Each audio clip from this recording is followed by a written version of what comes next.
This video is sponsored by Bob-omb's new line of 5-second energy gum. Get dirty.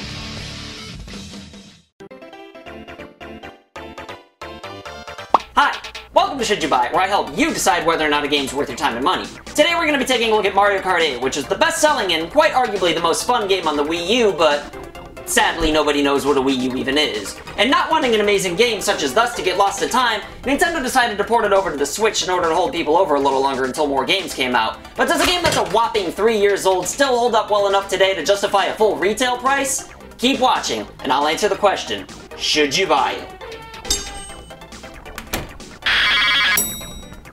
Well, fuck you. I told you I don't know how to wink.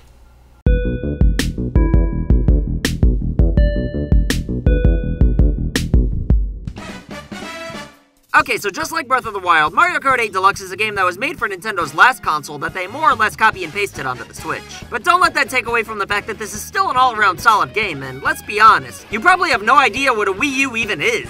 Well, it was this thing right here. That's a Wii U. And while Mario Kart 8 may have been the best-selling game of all time on that console, it was a big fish in a small pond. So I really don't blame Nintendo for wanting to extend this game's life a little bit longer, especially when there's not really much else out at the moment. But pricing it at $60 is a little steep, and the main reason why I felt the need to make a video. But since most people probably haven't played this before, and the fact that it comes included with all the extra tracks and characters from the DLC in the Wii U version, plus the Squid Kids from Splatoon being added on top of that in addition to fixing the battle mode, I'd say that 60 clams definitely isn't out of the question. After all, most people didn't seem to mind the price thus far, but frig it, I'm gonna go over it anyway. While the extra characters don't really make that much of a difference as far as gameplay goes, it's still nice to have options. The inclusion of Link and Animal Crossing characters is a huge step in the right direction. I've said this before on this channel, but hopefully next time around instead of Mario Kart 9 we get Nintendo Kart, where you get characters from all of Nintendo's franchises instead of just Mario. But this is more of a review and not a wishlist video, so I won't get into that here. The only differences between characters gameplay-wise are their weight classes. The size of the races you choose affects how fast they go and how much they push other carts around when bumping into them, as well as handling and all the things you'd think weight would affect.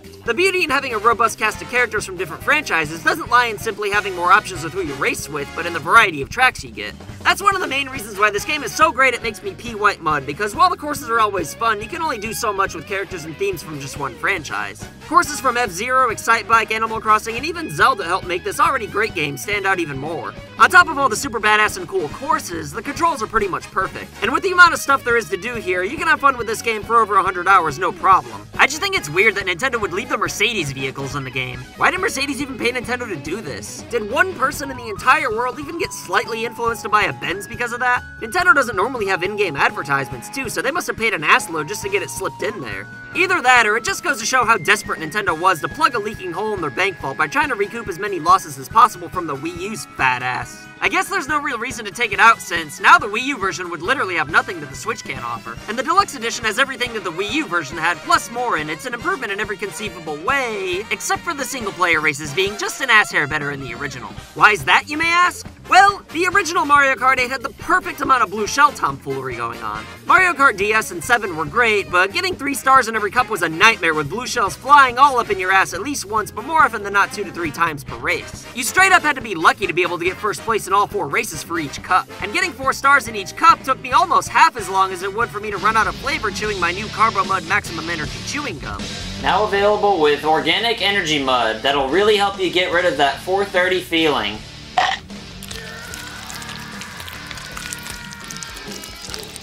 In the Wii U version of Mario Kart 8, a blue shell would appear about once every other race, which is perfect. Don't get me wrong though, I don't want it completely banned. Part of the series' wackiness is its unpredictability, and I don't really consider Mario Kart to be a serious racing game in the first place. It's more of a party game that happens to have racing involved. Since this game's all about options, you have the choice to turn all the items off, but if you're gonna do that, then you might as well play a more realistic racing game like Gran Turismo or Desert Bus.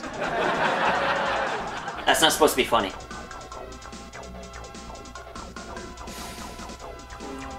The blue shells technically aren't more common this time around, it's just that in Mario Kart 8 Deluxe you can carry 2 items at a time instead of 1. Even though it makes getting 3 stars in the single player a little more frustrating, it adds way more zaniness and fun to the multiplayer, especially in the battle mode, which is by far the biggest improvement made in the Deluxe Edition.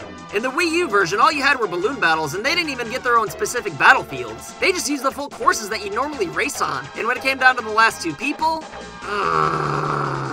I don't don't know what they were thinking, but I'm not gonna dwell on how wrong they got it before since we're not reviewing that game. So let's just talk about how right things are this time around. My only complaint is that as far as balloon battles go, I'd prefer elimination mode instead of a point system. But I can understand why they'd change this, since elimination encourages people to smell their own shit in the corner until there's only one cart left. But that's really just a small nitpick in an otherwise perfect balloon battle mode. In fact, did you know that the balloon battle mode was created for the original Mario Kart before the— Did you know gaming Did it? I was gonna say, did you know that Kart Racer spelled backwards is the same as it is regularly?